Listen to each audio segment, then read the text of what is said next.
విశాఖ మహానగరం తన విశిష్టమైన భౌగోళిక అందాలతో దేశంలోనే ప్రత్యేక గుర్తింపు తెచ్చుకుంది. ఒకవైపు అనంతమైన సముద్ర తీరం, మరోవైపు నగరానికి రక్షణ కవచంగా అల్లుకున్న కొండల వరసలు విశాఖకు ప్రకృతి ప్రసాదించిన అపురూపమైన వరాలు.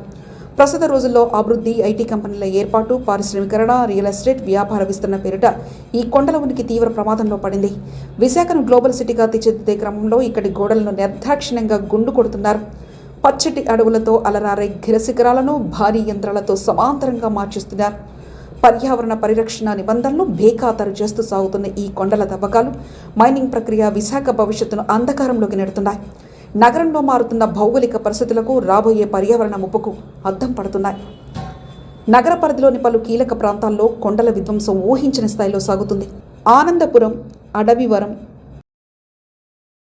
శోంట్యం, భీమిలి, మధురవాడ, ఋషికొండ వంటి అనేక చోట్ల కొండలు క్రమక్రమంగా కరిగిపోతున్నాయి. ఆనందపురం పరిసర ప్రాంతాల్లో రహదారుల విస్తరణ, లేఅవుట్ల నిర్మాణం కోసం కొండలను ఇష్టారాజ్యంగా తవ్వేస్తున్నారు. అలాగే గూగుల్ డేటా సెంటర్ ఏర్పాటు పనులు కొండపైనే వేగంగా జరుగుతున్నాయి. అడవివరంలో కూడా అదే తరహాలో కార్యక్రమానికి శ్రీకారం చుట్టారు. శోంట్యం పరిసరాల్లో కొండలు వారి నిర్వాహకులు, రియల్ ఎస్టేట్ వ్యాపారుల చేతిలో చిక్కి నిలువునా కరిగిపోతున్నాయి. మధురవాడ, ఐటీ హిల్స్ పరిసర ప్రాంతాల్లో సాఫ్ట్వేర్ కంపెనీల ఏర్పాటు, బహుళ అంతస్తుల భవనాల నిర్మాణం కోసం పచ్చటి కొండలను చదును చేస్తున్నారు. రిషికొండపై గతంలో జరిగిన నిర్మాణాలు, ప్రస్తుతం సాగుతున్న పరిణామాలు నగర పర్యావరణ ప్రేమికులను తీవ్రంగా కలిచివేస్తున్నాయి. భీమిలి తీర ప్రాంతాన్ని ఆనుకుని ఉన్న కొండలు సైతం విల్లాలు, రిసార్ట్ల నిర్మాణం కోసం మాయమవుతున్నాయి. ఒకప్పుడు పచ్చదనంతో కలకలలాడిన ఈ ప్రాంతాలన్నీ ఇప్పుడు కేవలం రాళ్ల గుట్టలుగా, బోడి కొండలుగా దర్శనమిస్తున్నాయి. కొండల విధ్వంసంపై నగరానికి చెందిన పర్యావరణవేత్తలు, సామాజిక విశ్లేషకులు తీవ్ర ఆందోళన వ్యక్తం చేస్తున్నారు.